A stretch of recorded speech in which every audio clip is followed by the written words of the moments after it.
તો જય માતાજી મિત્રો, સ્વાગત છે ફરીથી તમારા અમારા નવા બ્લોગ વિડીયોમાં। તો કેમ છો? આશા રાખું કે બધા મજામાં હશો। તો આજે આપણે બે ભાઈ બાઇક લઈને નીકળી ગયા છીએ ઉંદરા એટલે કે ખેતરપાળ દાદાના મંદિરે દર્શન કરવા માટે। તો આજે સોમવાર હતો એટલે આપણે દર્શન કરવા નીકળી ગયા છીએ। તો તમે જોઈ શકો છો આ જાય છે શિવરી બાજુ રસ્તો ને આ જાય છે ઉંદરા। તો આપણે જવાનું છે ઉંદરા બાજુ। તો આપણે જો બાઇક લઈને નીકળી ગયા છીએ ને કોણ કોણ આ રસ્તે હેડેલા છે કોમેન્ટ કરી દેજો। આ રસ્તો હમણાં જ નવો બનાવ્યો છે।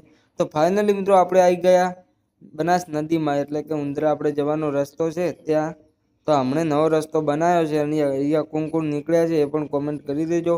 ઘણા બધા લોકો પૂનમના હેડતા નીકળતા હોય છે, આપણે પણ 2-3 વાર નીકળ્યા છીએ ને ઘણા બધા લોકો અમે નીકળતા પણ હોય છે। તો ઘણા બધા લોકો નેજું પણ લઈને નીકળતા હોય છે ને એમને એમ પણ દર્શન કરવા જતા હોય છે। તો તમે પણ આવેલા હોય તો કોમેન્ટ કરી દેજો ને એકવાર તમને ફરીથી નજારો બતાવી દઉં। તો જો તમે બનાસ નદીનો નજારો જોઈ શકો છો તો આ છે બનાસ નદીનો નજારો। તો મિત્રો આપણે ત્યાંથી આવી ગયા જોગણીમાના મંદિરે એટલે કે ઉંદરા જતા આપણે રોડ પર એક જોગણીમાનું મંદિર આવે છે ત્યાં આપણે આવી ગયા છીએ। તો કોમેન્ટમાં જય શ્રી જોગણીમાં લખી દેજો। તો તમે જોઈ શકો છો તો આજે આપણે હાઈવે એટલે કે હાઈવે જેવું છે ત્યાં આપણે આવી ગયા છીએ। ત્યાંથી આપણે જવાનું છે ઉંદરા ગામમાં ને પછી જવાનું ખેતરપા દાદાના મંદિરે। તો ફાઇનલી મિત્રો આપણે આવી ગયા ઉંદરા ગામમાં એટલે કે આ છે ઉંદરા ગામનું સ્ટેશન ને હવે આપણે આ છે ગામમાં જવાનો રસ્તો। તો તમે જોઈ શકો છો અહીંયા ઘણી બધી પબ્લિક તમને દેખાતી છે કારણ કે સ્ટેશન છે એટલે પબ્લિક તો હોય। તો તમે જોઈ શકો છો તો ફાઇનલી મિત્રો આપણે લઈ લીધી મંદિરની અંદર એન્ટ્રી। તો આ છે ખેતરપા દાદાનું મંદિર। તો કોમેન્ટમાં પેલા તો જય દાદા લખી દેજો। તો ચાલો હું તમને સાથે મળીને આપણે બધા સાથે મળીને દર્શન કરીએ। તો એકવાર તમને ફરીથી લોકેશન બતાવી દઉં, તમે લોકેશન જોઈ શકો છો અને અહીંયા કોણ કોણ આવેલા છે એ પણ કોમેન્ટ કરી દેજો તો આપણને ખબર પડે। તો જોઈ શકો છો તમે જોરદાર લોકેશન છે। તમે પણ આવ્યા હોય તો કોમેન્ટ કરી દેજો। અહીંયા ઘણા બધા લોકો નેજું લઈને આવતા હોય છે, ઘણી વાર આપણે પૂનમે જોયા છે ઘણી વાર આપણે પણ આવેલા છીએ ચાલતા। તો ચાલો સાથે મળીને બધા દર્શન કરીએ।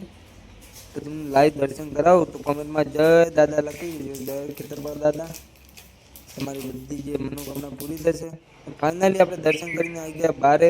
તમને નેજાના દર્શન કરાવું લાઈવ ને પણ કોમેન્ટમાં જય દાદા લખી દેજો। ને અહીંયા મંદિરની અંદર ઘણા બધા નાના મોટા મંદિરો આવેલા છે। હનુમાન દાદાનું મંદિર છે, જેમ કે ઘણા બધા નાના મોટા મંદિર છે એ તમને બધું લોકેશન બતાવું। તો ચલો આપણે આગળ જોઈએ કે કેવું કેવું લોકેશન છે એ બધું તમને બતાવું। તો ચલો આ છે ખેતરપા દાદાનું મંદિર ને ત્યાંથી આપણે નીકળી ગયા આગળ જે મંદિરની પાછળ ભાગ છે ત્યાં આપણે જોવા નીકળી ગયા છીએ અને મંદિર એ ઘણા બધા છે ત્યાં નીકળી ગયા છીએ। તો ચાલો તમને બતાવીએ। તો હવે આપણે જવાનું છે જોગણીમાના મંદિરે એટલે કે નોનચુક મંદિર છે ત્યાં જવાનું છે। પછી આપણે બીજા બધા મંદિરનું લોકેશન બતાવશું। તો જોઈ શકો છો આ છે મંદિર ખેતરપાળ એટલે કે જોગણીમાનું મંદિર। તો કોમેન્ટમાં જય જોગણીમાં લખી દેજો, તમારી બધી મનોકામના પૂરી થશે। તો આપણે અહીંયાથી દર્શન કરીને નીકળી ગયા આગળ।